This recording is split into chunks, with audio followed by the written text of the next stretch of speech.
ಎಲ್ರಿಗೂ ನಮಸ್ಕಾರ. ಹನುಮಂತ್ ಅವರಿಗೂ ಕಂಗ್ರ್ಯಾಚುಲೇಷನ್, ಯಾಕಂದರೆ ಬಿಗ್ ಬಾಸ್ ವಿನ್ ಆಗಿದ್ದಾರೆ. ಎಲ್ಲರೂ ಅಂದುಕೊಂಡ ಹಾಗೆ ಈ ಸಲ ಬಿಗ್ ಬಾಸ್ ವಿನ್ ನಮ್ಮ ಹನುಮಂತ್ ಅವರಾಗಿದ್ದಾರೆ. ಇದು ಖುಷಿಯಾದ ವಿಷಯ. ಈ ವಿಡಿಯೋ ಮಾಡುವ ಉದ್ದೇಶ ಏನಂದರೆ, ಹನುಮಂತ್ ಅವ್ರು ಗೆದ್ದಿರೋ ಕಾರಣ ಸೀಸನ್ 10ನಲ್ಲಿರುವ ಡ್ರೋನ್ ಪ್ರತಾಪ್ ಅವರು ಖುಷಿ ಪಟ್ಟಿದ್ದಾರೆ. ಅವ್ರು ಆಲ್ರೆಡಿ ಮೊದಲೇ ಹೇಳಿದರು, ಹನುಮಂತವ್ರಿಗೆ ಈ ಥರದ್ದು ಗೆಸ್ ಮಾಡಿದರು. ಬಟ್ ಒಳ್ಳೆಯದಾಯಿತು ಹನುಮಂತವ್ರು ಗೆದ್ದಿದ್ದು. ಡ್ರೋನ್ ಪ್ರತಾಪ್ ಅವರು ಕೂಡ ವಿಡಿಯೋ ಮಾಡಿದ್ದಾರೆ. ಮುಖ್ಯವಾಗಿ ಹೇಳ್ಬೇಕಂದ್ರೆ ಹನುಮಂತವ್ರು ನಮ್ಮ ಉತ್ತರ ಕರ್ನಾಟಕದವ್ರು ಇದ್ದಿದ್ದಕ್ಕೆ ತುಂಬ ಖುಷಿ ಆಯಿತು. ಹಾವೇರಿಯವರಿದ್ದಾರೆ ಅವರು.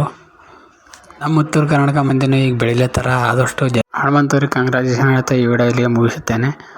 ಈ ವಿಡಿಯೋ ನೋಡಿದ್ದಕ್ಕೆ ಧನ್ಯವಾದಗಳು. ನಮ್ಮ ವಿಡಿಯೋ ಇಷ್ಟ ಆದರೆ ನಮ್ಮ ಚಾನಲ್ ಸಬ್ಸ್ಕ್ರೈಬ್ ಮಾಡಿ, ಶೇರ್ ಮಾಡಿ, ಲೈಕ್ ಮಾಡಿ, ಕಮೆಂಟ್ ಮಾಡಿ. ಧನ್ಯವಾದಗಳು.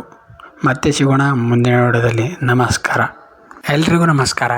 ಹನುಮಂತ್ ಅವರಿಗೂ ಕಂಗ್ರ್ಯಾಚುಲೇಷನ್, ಯಾಕಂದರೆ ಬಿಗ್ ಬಾಸ್ ವಿನ್ ಆಗಿದ್ದಾರೆ. ಎಲ್ಲರೂ ಅಂದುಕೊಂಡ ಹಾಗೆ ಈ ಸಲ ಬಿಗ್ ಬಾಸ್ ವಿನ್ ನಮ್ಮ ಹನುಮಂತ್ ಅವರಾಗಿದ್ದಾರೆ. ಇದು ಖುಷಿಯಾದ ವಿಷಯ. ಈ ವಿಡಿಯೋ ಮಾಡುವ ಉದ್ದೇಶ ಏನಂದರೆ, ಹನುಮಂತ್ ಅವ್ರು ಗೆದ್ದಿರೋ ಕಾರಣ ಸೀಸನ್ 10ನಲ್ಲಿರುವ ಡ್ರೋನ್ ಪ್ರತಾಪ್ ಅವರು ಖುಷಿ ಪಟ್ಟಿದ್ದಾರೆ.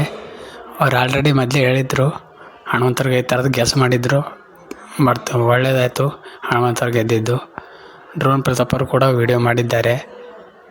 ಮುಖ್ಯವಾಗಿ ಹೇಳ್ಬೇಕಂದ್ರೆ ಹನುಮಂತವ್ರು ನಮ್ಮ ಉತ್ತರ ಕರ್ನಾಟಕದವ್ರು ಇದ್ದಿದ್ದಕ್ಕೆ ತುಂಬ ಖುಷಿ ಆಯಿತು. ಹಾವೇರಿಯವರಿದ್ದಾರೆ ಅವರು. ನಮ್ಮ ಉತ್ತರ ಕರ್ನಾಟಕ ಮಂದಿನೂ ಈಗ ಬೆಳೀಲೇ ಥರ ಆದಷ್ಟು ಹನುಮಂತವ್ರಿಗೆ ಕಂಗ್ರ್ಯಾಚುಲೇಷನ್ ಹೇಳ್ತಾ ಈ ವಿಡಿಯೋ ಇಲ್ಲಿಗೆ ಮುಗಿಸುತ್ತೇನೆ. ಈ ವಿಡಿಯೋ ನೋಡಿದ್ದಕ್ಕೆ ಧನ್ಯವಾದಗಳು.